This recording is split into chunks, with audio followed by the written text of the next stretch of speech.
Hey there treacle tarts, this is a Q&A in order to supply as many people as I possibly can with answers to burning questions, because my inbox does get pretty full to overflowing now and there's no way really time wise for me to realistically reply to everybody individually and give everybody individual guidance. So I'm going to start doing a lot more Q&As. 2016 onwards is going to be very kind of Q&A centric. I'm going to do as many as I can do. Bear in mind that sometimes I'm going to put the call out for questions just on one platform, like just on Twitter or just on Facebook, and sometimes I'm going to put the call out over all of them. I may not have time in the span of a Q&A video to answer every question that's posed to me, but I'll try and get through as many as I possibly can, and I will frequently ask on social media for people's questions. So this will be kind of the time that I'll put aside to answering people's queries, clearing up things that maybe I haven't cleared up before or I haven't spoken about in videos before. So the theme for this Q&A is witchy stuff, spiritual stuff, stuff about the spiritual path, magic, paganism, that kind of thing. And I put the call out on Instagram, Twitter and Facebook, so let's go through and answer a few questions. Alright, let's do Twitter first, shall we? Let's go on to Twitter and see who's tweeted and what they've been tweeting about.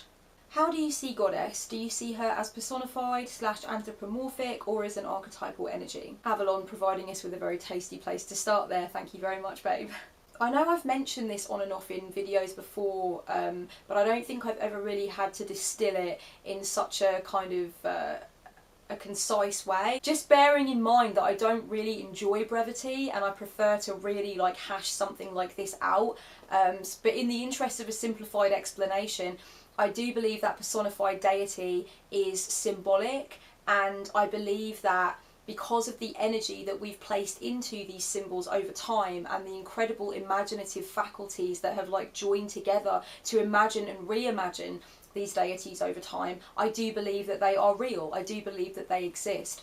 I don't believe the imagination is not a real place. I believe the imagination is real. I believe it's dynamic. I believe it's alive. I believe it's where everything comes from. And so essentially I can say with certainty that just because I believe deity comes from the imagination does not mean that I think deity isn't real, you know? It's real in a certain way. It's real on a certain plane. It's real in a certain framework. I absolutely interact with my matron deity, there's no doubt about that. I do have conversations with her, I have dialogue with her and I take guidance from her. But I see that as taking guidance from the highest and most incredibly formed parts of my own consciousness, and I do believe that everything is human consciousness, and I believe that everything I'm experiencing can only ultimately be my consciousness, because I can't experience anything without my consciousness, and so without my consciousness I don't fucking know what the universe would look like. That went a bit quantum, but I hope that kind of answers the question. If anyone's interested in further thoughts on the way that I view deity, you can watch Deity Through the Lens of Consciousness, and also you can watch Journey to Hell, my video about my matron. I'll leave both of them below. Do you see a connection between your overactive imagination and your concept of witchcraft, or would you say that there is an independence?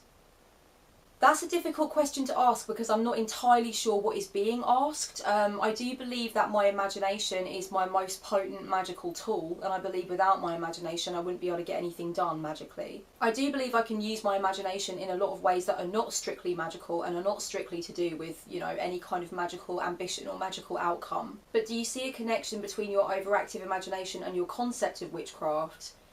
I would say no, because the way that I've imagined my personal path and the way that it's meted itself out is intimately connected to how much I'm willing to stretch and expand my imagination, like use my imagination to think about what's possible, what hasn't been done yet, what might be, you know, something I could try, an opportunity that I could try. And I've sat around and invented a lot of different magical things and ritual things that I've never read in any book, and I don't, you know, not to my knowledge have I ever absorbed consciously those ideas. I've sat down and I've thought them up, so in that sense, no, I don't think that my concept of witchcraft is necessarily completely independent. What are your views on the idea of consciousness and the astral body? My thoughts on the idea of the astral realm and the astral body are really constantly in flux, and that's why I've never done a video about it. I'm not really sure what my views are. They change, you know, they fluctuate. But I definitely don't buy into this whole theosophist idea of the system of like the etheric body and the astral body and all that kind of thing. Like, I've read about that, and that's not really how I define it. And I know that there are ideas in like Kabbalah and other systems where we think about this other reality that directly mirrors our earthly reality, but where there is infinite possibility, or it provides the blueprint. The up there provides the blueprint, or the out there provides the blueprint for what's happening down here. And again, that for me is not strictly what's happening with the astral either. I actually just think of the astral realm as the unfettered imagination. I believe it's where things come from, and I believe it's where they are more ethereal and more based in possibility before they become nailed down in tangible reality. I believe I can visit the astral version of this bedroom and loads of weird shit will be going on there that is not necessarily actually happening in the material, or at least that I cannot witness in the material. However, I also do believe that I can visit places on the astral that have no material anchor right now, like they do not exist in the material. That doesn't mean they don't exist. They just don't exist in like a tangible way right now that we can actually visit. The astral body is literally just what you take with you when you go to the astral realm. You know, you leave this body kind of vacant, for want of a better word, you know. You are not there, you are not in your physical vessel, you are gone, you are bye-byes, you are, you know, you're sending people like postcards from another fucking dimension, but your body still needs to be here for you to use to like move around in when you get back. How does reincarnation work? I can't answer that. Like, I can only answer how it works for me and what I think is going on. And I really think that anybody out there who's telling you that they can tell you without any shadow of a doubt what is going on, there's snake oil involved there for sure. Different people's consciousness will, you know, they'll perceive things differently, and everybody will have a different way of explaining the things that they have very directly experienced that feel true to them, but may not necessarily be true overall. For me, I just see energy as infinite, and I see very much the possibility that energy downloads itself and recycles itself over and over again, perpetually. I believe that energy can hold onto memory the same way that you will read these accounts of people who've had a blood transfusion, or they've had a limb from somebody else placed onto them and they're using it, and there are these accounts of them having memories from that person that they got that stuff from. That is because memory is stored in the body, emotion is stored in the body. It's not just something that comes from the mind, it actually runs through us. I believe that when energy leaves the body, it definitely could transfer awkwardly, or kind of it could leave that space awkwardly and not quite make it out. That's why it bounces around in rooms or makes things feel a bit like, you know, there's bad juju and people talk about ghosts and stuff like that. I believe that it's totally possible that your energy, your spark of life force, could download into another body, another ego, another time and place in history, but it could retain some of that implicit memory, that memory that comes from before, just the same way that, you know, an arm from somebody else, when sewn onto a new individual, will store memories of what was, you know, what was the life of that other person. Right, let's have a little ganders on Facebook, the Book of Faces, and see what you're all asking me there. Alright. I'm not going to discriminate at all. Like, as much as I can, I'm just going to flit around and try and answer as many questions as I can, because I know that I've got questions on Instagram as well, and I just want to get through like as many as I can before, you know, it's time to eat dinner and watch an episode of Vikings. I am looking into synchronising all the methods and faiths into one by showing the hidden connections. I also want to align tarot, astro, magical, hermetical, etc. as one, and I'm looking for some help. If you look at different systems, at different religions, at different like spiritual ideas and practices and philosophies and divination systems, you will always notice overlap. It's crazy how, you know, the skeletal system is kind of the same in certain ways, but the muscular stuff on the top is different, you know. You can see the overlap between things. People have looked at tarot and seen the tree of life in it. People have, you know, looked at the chakra system and seen something else in it. People see the correlations between different things, and I do not think that that is coincidental. It's like there's a sacred geometry that is so complex, but you will notice that in certain parts and in certain areas, that sacred geometry from one thing like actually fits perfectly over the template of the geometry in another thing. And I really do believe that in one way or another, all ideas which seek to allow us to explore the meaning of life and the meaning of death and what spirit is, they all overlap and they all are one. They are all one animal.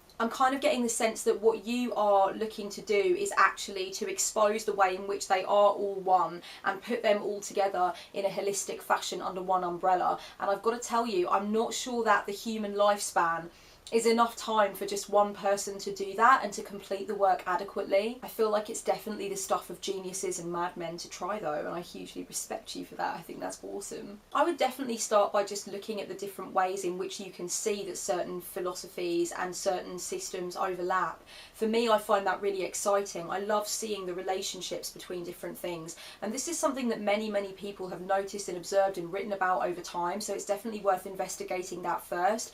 And the other thing that I would say is just be really patient, you know, and if you have any higher power that you speak with, your higher self, spirit guides, deities and stuff, ask for their fucking input as well, you know, ask them to download you with some messages to kickstart things and get things moving.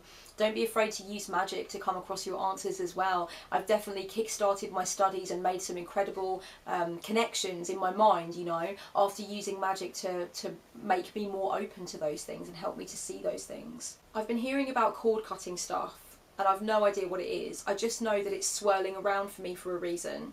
I'd love to hear your take on what it is and why, how it's done. To cut the cords is to cut the attachments, whether that's memories that keep you tied to a specific place or keep you thinking about a certain relationship, or whether it's actual things that are going on now, like situations, tensions, conflicts, relationships that you know you need to let go of. A lot of people do cord cutting magic to help them to just let go of the past, let go of the bonds that are tying them to a specific feeling that they keep encountering so that they can move on. People also do cord cutting work to help them to release a form of spirituality or a form of religious dogma so that they can move on into something more freeing and liberating. There are different ways of doing cord cutting magic, but one of the key ways is actually to use cords. It's actually to use some form of sympathetic magic using a doll or whatever, which actually involves cords and cutting them, you know, like you kind of cut the cords at a hand fasting when it's time for two people to actually go their separate ways and part company. I definitely also feel though that cord cutting magic can be any form of release magic when you know that you are still in the bondage of something,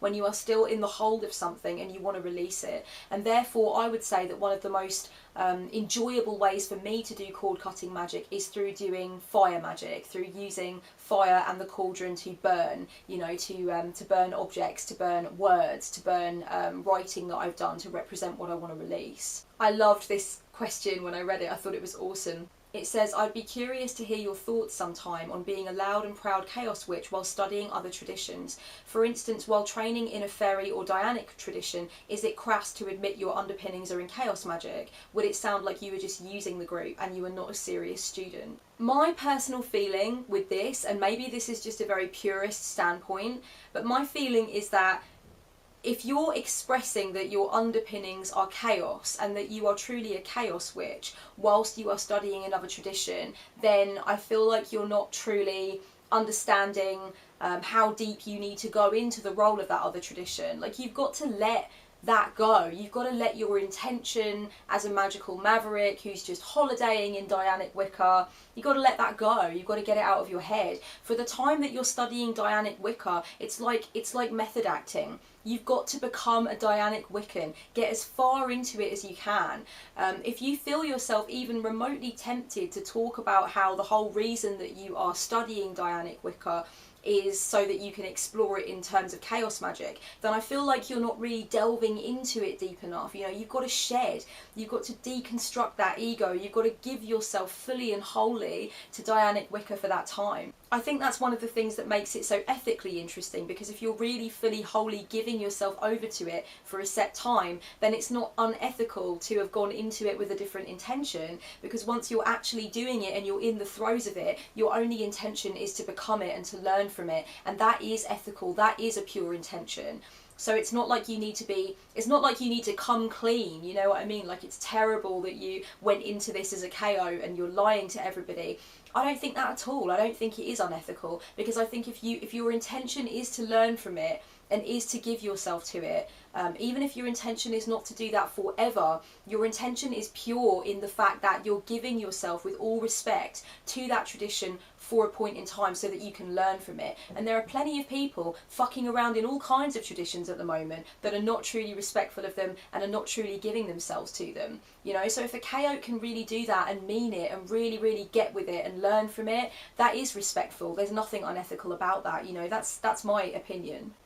Someone's asked, if you can't afford to buy books every week from Amazon but you want to find out more about various things, can you suggest anything? My library is pants. First of all, don't discount Amazon or eBay for finding cheap second-hand books. I have found an incredible amount of really, really fucking cheap used books. It's definitely not all about buying them new if you're on a budget. It's definitely about having a look around for those ones that are just like 50p or £1 or whatever, you know, with a little bit of postage. Doing swaps can be a really good thing. Check out blogs. There's tons of really, really good information on blogs. You have to get a sense of which blogs are reputable and which blogs are not, but you know, people that cite their sources and write really in depth and write consistently and are clearly passionate will definitely be useful to people that can't afford books all the time. Someone's asked me what my tips are for books for people that are only just starting out and books that are not centred on Wicca.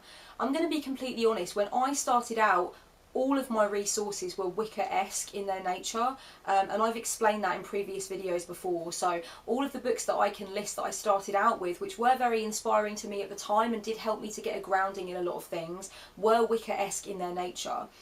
Then I stopped reading books for a really long time, and I just started to explore witchcraft and ideas about witchcraft on a really internal level. When I came back to really enjoying reading about witchcraft, it was definitely all about like Freestyle Shamanism by Jan Fries and books by Peter J. Carroll and Phil Hine. Who else? There's another guy that I'm trying to think of that I can't think of right now. Since reading the Chaos Magic texts, I have not read a great deal about witchcraft at all. I'm planning to get back into reading some texts about witchcraft. I'd like to read some classics, and I'd also really like to read some Christopher Penczak. But at the moment I'm trying to consciously veer away from reading so much about witchcraft and spirituality. I'm going back to history, politics, current affairs, biography. It's been way, way, way too long without reading those things. You know, like I really, really miss reading Tudor history and reading military history. I love that stuff, and I've really put a lot of that reading on hold as the channel has developed and as my business has developed. So I'm going back to that now. So I can't say I've read anything lately that I can recommend. However, there are tons of book recommendations all over the internet. Like there are so many witches being super, super helpful. And there are more people talking about non-Wiccan resources for beginners, so I would definitely recommend searching it. If you were going on a trip and you wanted to bring some witchy items along, what would they be? Like, do you have 5 must-have items for such purposes? Just off the top of my head, without overthinking it too much, I would definitely be inclined to take my Chaos Star prayer beads. I would take a tarot deck, of course, probably the Rider-Waite. I would take a box of Nag Champa incense. The cones would be really good. My book of mirrors for recording my spiritual insights and such like. What else? I would say as long as I've got my iPhone with me, it'll be cool, because I really like to use music and binaural beats and, you know, like guided meditations, and I like to play with sound when I'm doing my meditations and my creative visualization. So if I've got my phone, I'm good to go with some headphones. So if I can have that as one item, that would be my 5th item. I would love to hear how you would handle it if you felt your spiritual path changing. Mine is, and I don't know if I should embrace it or stick with what I know. To be honest with you, I don't often think you have much of a choice when your spiritual path changes. You can try and resist it and dig your heels in and pretend it's not happening, but ultimately it's changing. It's fucking changing, you know. You can either try and resist evolution and become broken by evolution, or you can acknowledge that it's happening and grow with it. I've felt my spiritual path changing over time in numerous different ways, and every single time I've tried to dig my heels in and say no, it's always been more painful for me, and it's always just been more complex for me, and I've always, like in the end, realised that I had to let go and let it evolve. I think it's just important to recognise that when you see shifts occurring in your spiritual path, it's a really big sign of your inner metamorphosis and your inner evolution, the lessons that you've learned, the skins that you're shedding, and it can be reframed so that you are less afraid of it and more excited by it. It's something that you can grab and enjoy and run with and really harness and feel the empowerment of change rather than being freaked out by change. You know, I feel like it's going to happen with you or without you, so you might as well like put a saddle on that motherfucker and ride it into the sunset. That's kind of always the way that I feel about spiritual change. Oh my god, there's tons. I'm really sorry that I can't answer them all. It used to be that I'd do a Q&A and I really could answer them all in one video and it wasn't an issue, but it's just gotten to that point now where I need to try and hit as many as I can and just hope that I've done the best that I can with the time that I've got. There are a few things that I have consciously not answered because I am actually aware that I'm going to be making videos about those things quite soon. Like somebody asking me, for example, about how how the Virgin Mary can be a goddess in paganism, and somebody asking here about what pagan prayer looks like. Like, it's kind of convenient that people have asked those questions, because those are things that I'm planning on tackling soon anyway. How often should one change their altar, and how many altars is too many? I don't think anybody can tell somebody how many altars is too many altars. I think that's got to be something that comes from the heart of the witch individually. And I think that, you know, I've known over time many witches have quite a few altars. They'll have like one to their matron, and they'll have one for the sabbats, and they'll have one for, you know, like the new moon, and they'll have one for the ancestors. And they have realised that it's too many, and that they cannot maintain them all, and that they are not kind of moved to attend them all and to tend to them all. They've had to downsize, you know, and I think that's perfectly fine. So I think it's really about recognising what you've got the energy for and what you really can manage, and then recognising when you've gone overboard with altars and you're actually just having lots of altars for somewhat of the look of them and the, you know, how you feel about having them around, but you're actually just letting them go dusty and mouldy and wilted and yucky, and you're not really doing anything with them, because then just on a practical level, that's a waste of space, right? You know, if you've got all these altars and you're not tending to them, then you could be using that room for something else. As for how often a witch should change their altar up, again, I really think that's down to the individual. I do it very intuitively. I just know when it's time for a change. How long do you allow a reading for yourself to stay on your altar? Do you put the cards back into the deck right away after journaling, or do you keep the reading there until you've gotten an outcome? I find I do a bit of both. I've recently gone back to doing daily draws, and I actually do the draw in the morning. I place the cards onto the altar, I write a little summon, summon, summon in my book of mirrors, and then I leave the cards there for the rest of the day, so that when I'm walking past my altar or going in and out of the room, or if I do work again at the altar in the evening, I can see the cards, and the cards kind of tap me into that energy and that theme, whatever's going on for me for the day. So that's what I do at the moment. But in general, I do not give myself that many readings. I don't read for myself very regularly. I do very occasionally, but most of the time, if I need a reading, I am going to a trusted reader, and I have my readers that I use, you know. What are your thoughts about creating servitors to reside inside a living being, like a cat or other domestic animal, in order to create a familiar? I've not heard of that before. A servitor is a form of familiar, in a sense, in a way. You can create a familiar that is, you know, non-physical, that is a disembodied intelligence that you have created. So I guess it's like more than a servitor, because it's going to stay with you for a long time. And it's not necessarily there to, well, I guess it is there to do your bidding in a way. It depends what you want out of a familiar, I suppose. But my point is, you can make a non-physical familiar, and you can have that be your familiar, you know, your, in terms of servitors, I suppose it would be like the head bitch in charge of your servitors, you know, the one that is there regularly, the one that is there with you through workings, the one that helps you with workings.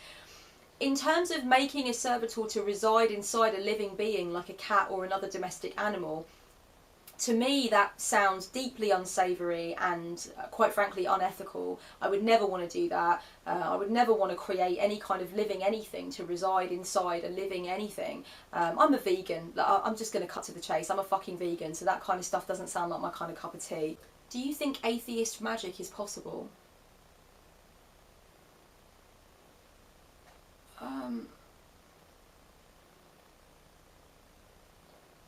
Well, if atheists say it is, then I'm sure it is, you know.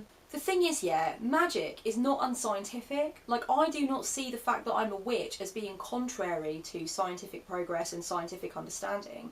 I know that in scientific circles and atheistic circles, people would immediately assume that I'm anti-scientific or that I'm ignorant about science because I call myself a witch. But actually, that's the fact that they are fucking ignorant of what a witch is. They're ignorant of what I'm trying to say that I am. Okay, so it's actually their ignorance, it's their hang-up. If you're an atheist and you're clued up on what casting spells and being a witch actually is, or at least what it means for you, you know, that it's not contrary to science, that it doesn't mean you believe in a higher power, then you are practicing a form of magic that works for you as an atheist and is in alignment with your atheistic principles and beliefs. And so, yeah, it's definitely more than likely to work and more than likely to be legitimate. What are your thoughts on magic and witchcraft that is completely nature-based without a god or goddess following? I think fucking A, fair play, absolutely. I did my magic and was a witch for a really, really long time without any god or goddess, without really taking that much of an interest actually in personified deity. I came to the personified deity party quite late, you know, and it's a fucking banging little disco, but I definitely didn't need it. For a really long time I was not interested in it.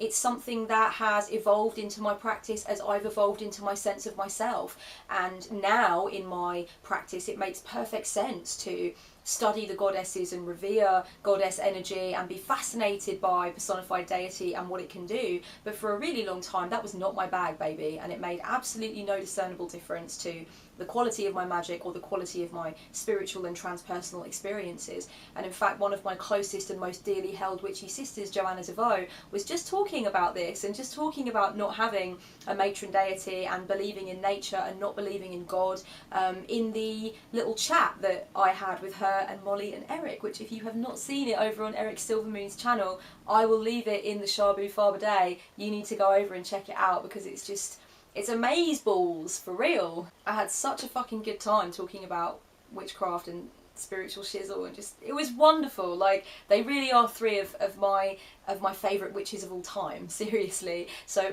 I felt like so spoiled to be able to talk to them about that. And yeah, there's a part where Joanna speaks quite poignantly about that, and you know, I can't think of a witch with more integrity, with more imagination, and with more like confidently held Queen of Swords-esque power than Joanna. And if Joanna doesn't fuck with personified deity, I don't think anybody needs to.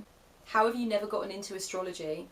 Yeah, people ask me that a lot, you know. People are really surprised by that. They're really surprised by the fact that I haven't really entered into a study of astrology, and I will do. It's never going to be like really my thing.